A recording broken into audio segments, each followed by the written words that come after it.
Well, go ahead. Just a couple of quick points to add to what Chaz said.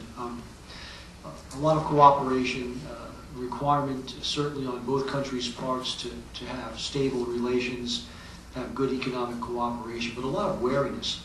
The Indian Navy has tremendous aspirations of turning the Indian Ocean into an Indian lake.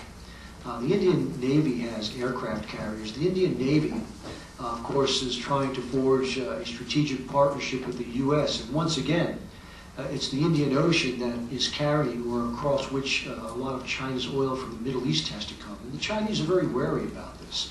So you do have a certain degree of concern on the part of the Chinese.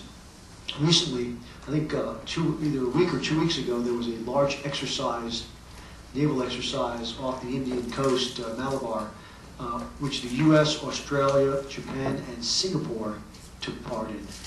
And so, although the intentions of the U.S. were not anything but benign, certainly if you were a planner in the General Staff Department of the Chinese People's Liberation Army, you would see that and be very concerned about where the Indians are going, especially as they hitch their start to the U.S. after so many years. China and India had been competing for access to oil. They found, though, that this competition tended to drive prices up for what they wanted to get access to. So they got together and said, well, let's cooperate rather than compete. And they have done that, but keep in mind that in the end, national interest will always prevail.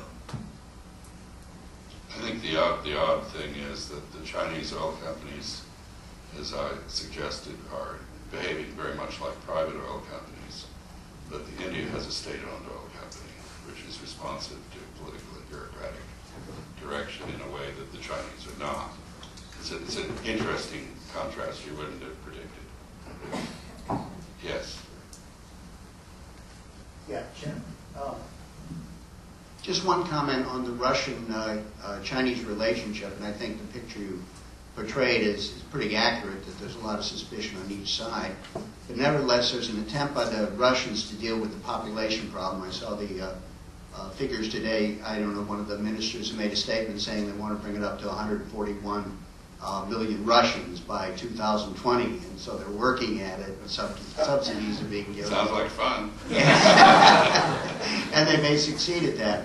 But the more important thing is they're working in terms of trying to make the resources of the Far East available. They're upgrading the Trans-Siberian Railroad.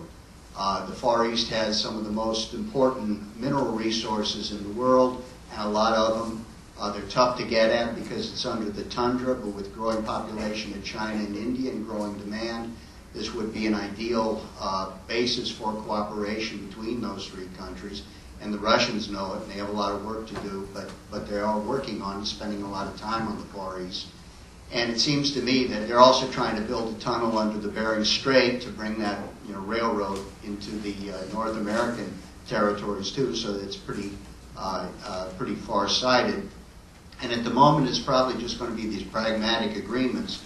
But pragmatic agreements between nations whose peoples don't like each other so much can sometimes become a relationship in which they learn to like each other. We see that in Europe after the 30 Years' War and in other occasions, and I think that would occur also in this kind of a situation. Also, the Chinese realize that they have a long-term problem with those resources, and without technological breakthroughs and some scientific breakthroughs, they know there's going to be problems.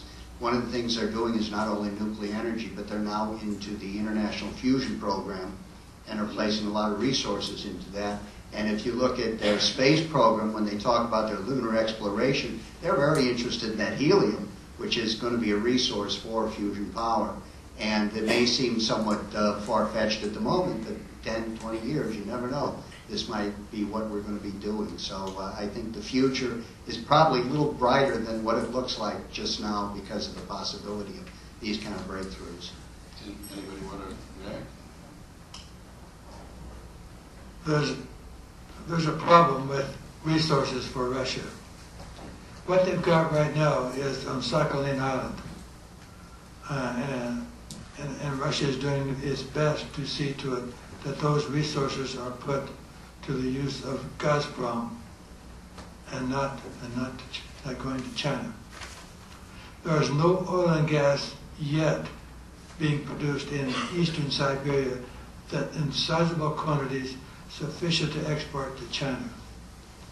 You don't build an oil pipeline unless you have enough oil in it to put into it to guarantee its viable operation for at least 20 years.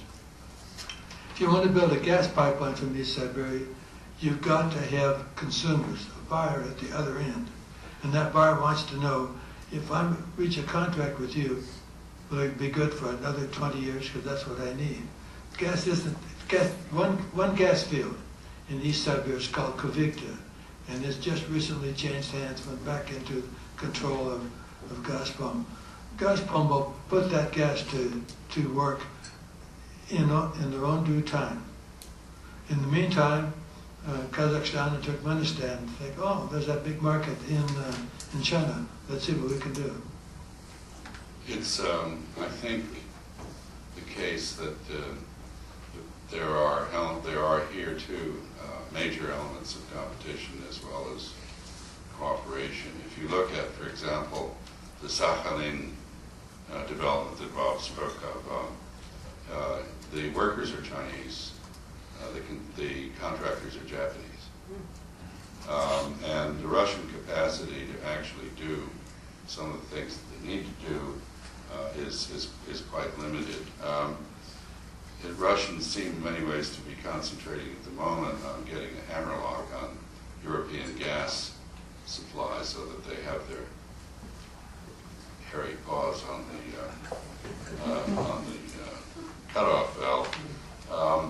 And this has led to a kind of competition also in Central Asia with the Chinese offering an alternative market for Turkmenistan's gas through a pipeline to be constructed into China and eventually possibly to go to Japan through China. And it has offered Kazakhstan an opportunity to do a little balancing act between the Russians and the Chinese, although the Kazakhs remain very close to the Russians. The final observation is that the Russians are not above playing off China and Japan as they've tried to do with pipeline routing through the northeast of China or into a place like Khabarovsk or somewhere, Vladivostok, ports on the Sea of Okhotsk that might serve the Japanese market. They've played quite a number of games with both Japan and China. China at the moment seems to be winning, but that could change. I think we have probably come to the moment of exhaustion, and peak oil has set in.